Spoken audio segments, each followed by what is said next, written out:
Hi ma'am, ನಾನು ನಾಗಶ್ರೀ ಅಂತ ಜರ್ಮನಿಯಿಂದ ಮಾತಾಡ್ತಿರೋದು. ನಾನಿಲ್ಲಿ ಸ್ಟೂಡೆಂಟ್ ಆಗಿದ್ದೀನಿ, ಜೊತೆಗೆ ಜಾಬ್ ಕೂಡ ಮಾಡ್ತಾ ಇದ್ದೀನಿ. ನಾನು ಈ ವಿಡಿಯೋ ಮಾಡೋ ಮೇನ್ ಕಾರಣ ಅಂದರೆ ನಾನು ಎಷ್ಟು ಥ್ಯಾಂಕ್ಸ್ ಹೇಳಿದ್ರು ಸಾಲಲ್ಲ ನಿಮಗೆ. ಜೊತೆಗೆ ನಾನು ಇದ್ದಂಥ ಪರಿಸ್ಥಿತಿಯಿಂದ ನಾನು ನಿಮ್ಮ ಸಪೋರ್ಟಿಂದ ಹೇಗೆ ಆಚೆ ಬಂದೆ ಅಂತ ನಾನು ಹೇಳ್ಕೋಬೇಕು.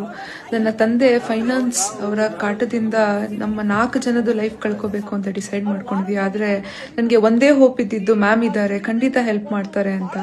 ಮ್ಯಾಮ್ನ ಮೀಟ್ ಮಾಡಿ ನಾವು ಹೇಳಿದಾಗ ನಾನೊಂದು ಕಾಲ್ ಮಾಡ್ತೀನಿ, ಖಂಡಿತ ಸಾಲ್ವ್ ಆಗುತ್ತೆ ಅಂತ ಹೇಳಿದ್ರು. ಆ ಒಂದು ಕಾಲಿಂದ ಇವತ್ತು 50% ಆಚೆ ಬಂದಿದ್ದೀವಿ. ನಾವು ಕಾಲ್ ಮಾಡಿ ಹೇಳಿದಾಗ ಮ್ಯಾಮ್ ಕೇಳಿದ್ರು, ಒಂದು ಕಾಲಿಂದ ಏನು ಸಪೋರ್ಟ್ ಸಿಕ್ತು ಅಂತ. ಆ ಕಾಲ್ ಬರೀ ಸಿಂಪಲ್ ಕಾಲ್ ಆಗಿರಲಿಲ್ಲ, ಅದು ಎಮರ್ಜೆನ್ಸಿಯಲ್ಲಿ ಇದ್ದವರಿಗೆ ಒಂದು ಸರ್ವೈವಲ್ ಕಾಲ್ ಅಂತ ನಾನು ಹೇಳಕ್ ಇಷ್ಟಪಡ್ತೀನಿ.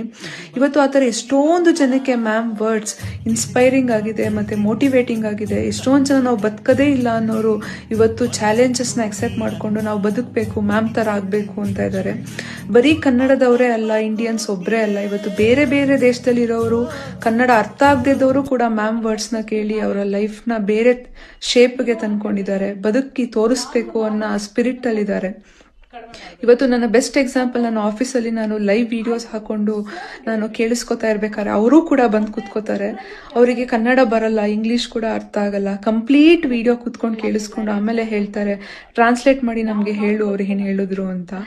ಅದನ್ನ ಕೇಳಿಸ್ಕೊಂಡು ಅವರು ಕೂಡ ಇವತ್ತು ಲೈಫಲ್ಲಿ ಚೇಂಜ್ ಮಾಡ್ಕೊಂಡಿದ್ದಾರೆ. ಬೆಸ್ಟ್ ಎಕ್ಸಾಂಪಲ್ ನನ್ನ ಕೊಲೀಗ್, ಪೋಲ್ಯಾಂಡಿಂದ ಬಂದಿರೋದು. ಅವರು ವೈಫ್ ಜೊತೆ ಸೆಪ್ರೇಟ್ ಆಗಬೇಕು ಅಂದ್ಕೊಂಡಿದ್ರು. ಮ್ಯಾಮ್ ವಿಡಿಯೋ ಕಳಿಸಿ ನಾನು ಸುಮ್ಮನೆ ನೋಡೋಣ ಅಂತ ಟ್ರೈ ಕೊಟ್ಟೆ. ಅವರು 5 days ಆದಮೇಲೆ ಬಂದು ಹೇಳಿದ್ರು, ಅವ್ರನ್ನ ನೋಡಿದ್ರೆ ನನಗೆ ಬದುಕಬೇಕು ಅನ್ಸುತ್ತೆ, ನಾನು ಸೆಪ್ರೇಟ್ ಆಗಲ್ಲ, ಅವ್ರ ಥರನೇ ನಾನು ಗೋಲ್ಡನ್ ಲೈಫ್ನ ಲೀಡ್ ಮಾಡ್ತೀನಿ ಅಂತ ಹೇಳಿದ್ರು. ಆಗ ನನಗೆ ತುಂಬ ಖುಷಿ ಆಯಿತು. ಮ್ಯಾಮ್ ವರ್ಡ್ಸ್ ಎಷ್ಟೊಂದು ಜನಕ್ಕೆ ಒಂದು ಇನ್ಸ್ಪೈರಿಂಗ್ ಅಂತ ಅನ್ನಿಸ್ತಾ ಇದೆ. ಜೊತೆಗೆ ಅವರಿಗೂ ಅನ್ನಿಸ್ತಾ ಇದೆ, ಇವ್ರ ಥರನೇ ನಾನು ಲೈಫ್ ಲೀಡ್ ಮಾಡಬೇಕು ಅಂತ. ಅದೇ ಥರ ನನ್ನ ಫ್ರೆಂಡ್ಸ್ ಸುಮಾರು ಜನ ಕಾಲೇಜಿಂದ ಡ್ರಾಪ್ಔಟ್ ಆಗಿದ್ರು, ಮಾಸ್ಟರ್ಸ್ ಮಾಡಲ್ಲ ಅಂತ. ನಾನು ಮ್ಯಾಮ್ ಎಷ್ಟೊಂದು ವಿಡಿಯೋಸಲ್ಲಿ ಎಜುಕೇಷನ್ ಎಷ್ಟು ಇಂಪಾರ್ಟೆಂಟ್ ಅಂತ ಹೇಳಿದ್ರು, ಅದನ್ನು ಶೇರ್ ಮಾಡಿದ್ದೆ. ಯಾರು ಏನೂ ರಿಪ್ಲೈ ಮಾಡಿರಲಿಲ್ಲ. 5 ಜನನೂ ವಾಪಸ್ ರೀಜಾಯ್ನ್ ಆಗಿಲ್ಲ. ಬಟ್ 3 members ಇದನ್ನು ಕೇಳಿಸ್ಕೊಂಡು ನಾನು 40 times ಕೇಳಿಸ್ಕೊಂಡೆ. ಎಷ್ಟೊಂದು ಜನಕ್ಕೆ ಎಷ್ಟೊಂದು ಕಷ್ಟ ಇದೆ, ಆದರೂ ಓದಬೇಕು ಅಂತ ಆಸೆ ಪಡ್ತಾರೆ. ನನಗೆಲ್ಲ ಇದೆ, ನಾನು ಯಾಕೆ ಬಿಡಬೇಕು, ಇವತ್ತು ನನ್ನ ತಂದೆ ತಾಯಿನ ಸಾಕಬೇಕು ನಾನು ಅಂತ ಇವತ್ತು ರೀಜಾಯ್ನ್ ಆಗಿದ್ದಾರೆ ಮಾಸ್ಟರ್ಸ್ಗೆ. ಈ ಥರ ಎಷ್ಟೊಂದು ಜನಕ್ಕೆ ಮ್ಯಾಮ್ ಇವತ್ತು ಒಂದು ಸ್ಪಿರಿಟ್ ಕೊಟ್ಟಿದ್ದಾರೆ ಲೈಫಲ್ಲಿ ಅಂತ ಹೇಳಕ್ಕೆ ಇಷ್ಟಪಡ್ತೀನಿ. ಜೊತೆಗೆ ನಾನು ಪ್ಯಾರಿಸಲ್ಲಿ ಇದ್ದಾಗ ನನ್ನ ವಾಲ್ಪೇಪರ್ನ ನೋಡಿ ಒಬ್ಬರು ಕೇಳಿದ್ರು, ಇವ್ರು ನಿನ್ಗೆ ಹೆಂಗೆ ಗೊತ್ತು ಅಂತ. ನಾನು ಹೇಳಿದೆ ನನ್ನ ತಾಯಿ ಅಂತ. ಅದಕ್ಕೆ ಅವ್ರು ಹೇಳಿದ್ರು, ನಿನ್ಗೆ ಹೆಂಗೆ ಗೊತ್ತು ಇವರು ಅಂತ. ಅದಕ್ಕೆ ನಾನು ಹೇಳಿದೆ, ನನ್ನ ಯಾರು ಲೈಫಲ್ಲಿ ಕೈ ಹಿಡಿಲಿಲ್ಲ, ನನ್ನ ಕೈ ಹಿಡಿದವರು ಒಬ್ಬರೇ ನನ್ನ ಅಮ್ಮ, ಅದು ನಾಗಲಕ್ಷ್ಮಿ ಅಮ್ಮ ಅಂತ.